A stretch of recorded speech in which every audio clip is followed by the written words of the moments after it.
Hello, everyone, and welcome to another episode of Empire Secrets. I'm Mariana Henninger, your host, and this is the podcast where I dive into ninja marketing strategies, specifically in the online space. And so if you're new to the show, welcome. My background is in documentary filmmaking. I'm an Emmy Award-winning former documentary filmmaker turned entrepreneur turned online digital marketer. And I specialize in helping founders stand out, build trust faster online, and increase their sales as a result. And when you listen to this episode today, I'm actually going to be in Paris. I'm so excited. We are hopping to the airport in just a few hours. And I was like, I'm going to record this episode. It's going to be recorded while my office here is a mess. I am organizing everything. I am also cleaning out some of my closet and packing and doing all the things. So that's all what you don't see around the camera right now. But I'm so excited to take a bit of a break in Paris. We're going to be there visiting family. And I lived in Paris for about 5-6 years before coming to New York for the second time. And so old stomping grounds, I know some people there. A lot of people I know have left. So not everyone's still there. But I know the neighborhoods really well. I, used to walk everywhere, bike everywhere, drive depending on how far I was going. But the nice thing is that it feels very familiar, and it is so nice to take a vacation somewhere where you don't have to be looking at a map so much. You kind of know your way around. You know how things work. I know how to jump on the metro. I know how to navigate the system. I know how people act at the bakery. I know, that sometimes if they're grumpy, that's just how it is. It's not personal. What else? I know kind of how to order at a restaurant. I know that I can't be too picky about changing anything about my order. I speak French, so I feel very at home there in that language. I wouldn't say I feel at home in Paris. It feels very familiar, but it's not a place that I call home, even though I lived there for a long time. So those of you who know my personal story know that culturally, I didn't feel like I was a good fit in Paris. I felt like a fish out of water a lot of times. And not to go too much into that, but I'll just say that I've always been in love with New York culture because of how people think over here, because of how it's very forward thinking, it's very open, and it is quite the opposite, the extreme opposite of the culture in Paris, I would say, in many, many ways. Paris is very old world. It's very European, like old world, right? Before people came to the new world and established new way of living and new rules, that is how things operated. And it feels like at the time when I lived there, it felt very much like it's all about who you know from your childhood. Like these relationships that ended up impacting how well you did in business and how much you were accepted into the business world had a lot to do with who you knew for a very long time. Like Parisians just very categorically take a long, long time to build trust. And they're very picky about their privacy, like extremely so. I would say probably, I'm not sure how France and Germany, I would say, are probably the biggest countries in Europe that are very standoffish when it comes to being filmed, very, privacy oriented. And so I remember I was walking along the Canal Saint-Martin because I used to live in the neighborhood, but I would still, love to take street photography pictures. And I didn't even have a camera. I just used my phone at the time, which was probably like an old iPhone or, at the time, not an old one, but probably the iPhone 6 or something. And I took a picture of this bar near our house. And there was a lady like inside the bar. It was nighttime. I was across the street and I pointed my phone to the bar, took a picture of the bar. And she from inside the bar was like, "You don't have permission to take my picture." Like I didn't even realize she was in there. So yeah. Anyway, I feel like I do so much better in New York culture where everyone's just like open. There's a lot of like, nothing really rubs people the wrong way too much. There's a lot more openness and willingness to interact and to build new relationships. But anyway, did not mean to go on this whole long tangent about Paris, but just to let you know, that's kind of where I'm going. what I wanted to chat about today is, why is the founder story so important? And sometimes I use the word founder. It really kind of depends on how you see yourself. The person behind the business, right? The face behind the business. When you have a business built around your personal brand, whether you look at it that way or not, why is it so important to know your story? And all ties in with this idea that we are becoming more and more sophisticated in our purchasing decisions. It means that when people look to what they're going to buy, they're looking at the marketplace full of choices, and they are making a decision a lot based on the product itself. And this is where, reviews come into play. This is where product descriptions and, reviews are being a really big one. But the reality is that the easiest way to stand out is when you have a reason to buy from that brand that is personally connected to you.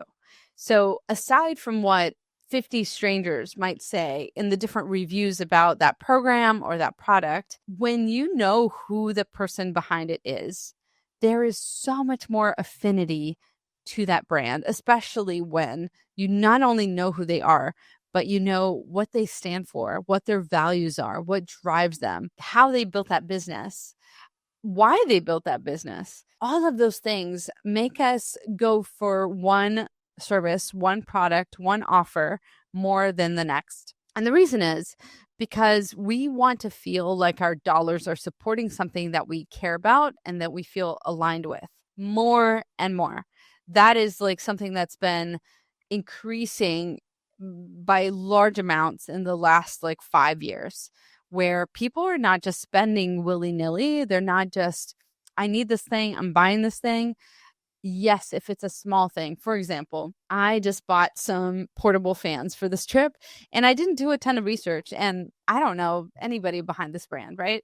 It is a brand that I happen to have seen an influencer talk about, and then lo and behold, the Today Show talked about that same brand, and I was like, you know what? I'm just going to buy from this brand. I've heard about it twice now, and honestly, twice from sources that I relatively trust. And so I bought it, right? It is a low ticket product. There's not too much involved here. But when you are buying a car, for example, and you're considering whether you want to buy Tesla or a different kind of car, or you're buying, you're investing in a really big program, you want to know that you are in good hands. You want to most importantly know that your dollars, your support, is actually going to somebody that you think is going to do good with that money. Most of the time, this is what people care about, is are you going to take my investment and support causes? Or, there's less about how you live your life and a little bit more about what are your values, right? What do you stand for? What are the things that you support, not only financially, but with your time and with your words and with your platform? And so this idea that we get to be a part of your brand by paying for it, by buying your offer. And we want to know that our money is being put in a place where there's not only alignment, there's we support similar things. The other thing is that it really is important to know how to tell that founder story. A lot of times, and this is the thing that I will speak about over and over and over again, is that we tend to lean on our origin story when we talk about what we're about. This is the thing that we think people want to hear, is how did I start this business, right? And when you might be on a podcast and that's the question that you get asked a lot, how did you start this business? The reality is that might be interesting for 2 seconds. Or if you're really sitting down to listen to a podcast, it's all about how people started their businesses, you might be interested in hearing that. But most people who are looking at our product, they don't have the patience or the time. They're not necessarily investing the time to hear the big origin story. And so to me, when I look at the origin story, it is a really intense waste of an opportunity where we could be grabbing people and connecting with them emotionally and getting them to really create this space, this real estate in their minds, in their hearts about who we are, what we stand for, really creating a connection with them. And instead, we're just rattling off, maybe it's a good story, but ultimately it's just kind of facts that led us to where we are today and why we do what we do, in the sequence of events that led us there. And so to me, the origin story is a great waste.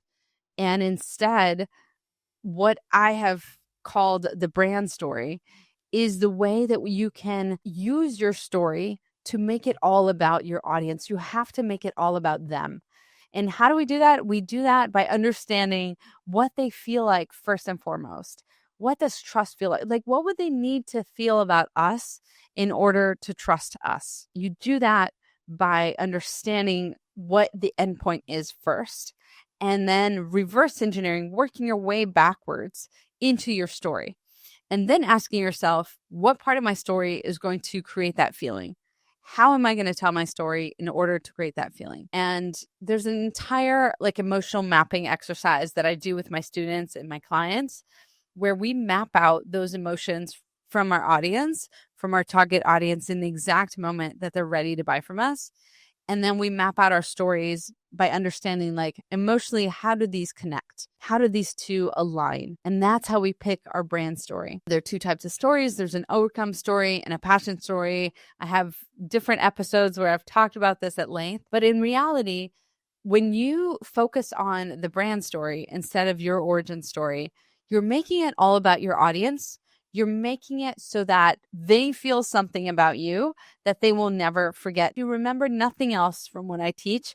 Remember that when you make your people feel something, they won't forget you. And that's what it's all about. It's all about, how do we want them to feel after hearing our story? When you focus on your audience, when you focus on them, when you make it about them, it's not about you. You're just using your story as a vehicle to connect with them and to create those feelings of trust, so that every time you show up and every time you're in their inbox and in their feeds, they are remembering why they bought from you, why they care about you. There's so much more of a connection there. You are accelerating trust to the max, so that when you show up, they remember you and they care, they pay more attention, they're a lot more engaged, they're a lot more likely to think about you. I'm going to give you an example of a student of mine in the current cohort of the Brand Video Accelerator. Her name is Valerie. And Valerie had watched my brand video because I'd shared it in a networking group that I'm in. It's a really big networking group. There's over 2,000 female founders in there. She watched my brand video. And she said that from the moment that she watched my brand video, she never forgot my story again. In fact, every time she saw my name pop up, she would remember my video. She would remember some scenes from there. She would remember what I said. And obviously, she doesn't remember everything about it, but those feelings came up again. It's just like when you smell a bar of soap that was your grandmother's soap. And growing up, you had smelled your grandmother, when you gave her a hug, when she made you cookies, when she tucked you in bed. That same smell is represented in that bar of soap. And when you take a whiff of that bar of soap, all of these memories flood back into your brain. And so Valerie, every time she saw my name in that group, which wasn't that many times, I don't even post that regularly in that group, but every time she saw my name, my story would come up. And she started telling herself, I want that to happen with my name. I want people to think of me every time they see my name. Not only think of me, but see my story play out in their minds every time they see my name. And so when she was meeting some other women from this group in person, I think she lived in Arizona. And so happened to be meeting, very much by chance, a friend of mine from the Gals Voxer group. And so Carlin was meeting with Valerie and a few other women. And Valerie kind of mentioned my story or mentioned my name. I don't even know why my name came up in this conversation. But it was so amazing because Carlin was like, wait, Mariana? You mean my Mariana? They were both calling me their Mariana, which I thought was really, really fun. But the point being, I became sticky with Valerie. I had not even chatted with her. I had zero conversations with her. But just from the virtue of watching my brand video, she felt like she knew me, to the point where she bought my program without even sending me an email. She already immediately knew, I want this impact with my people.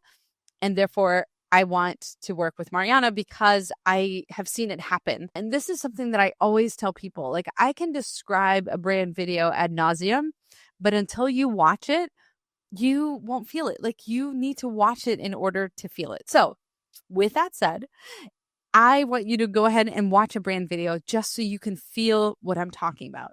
I might stay on here for another 2 hours talking about how this works.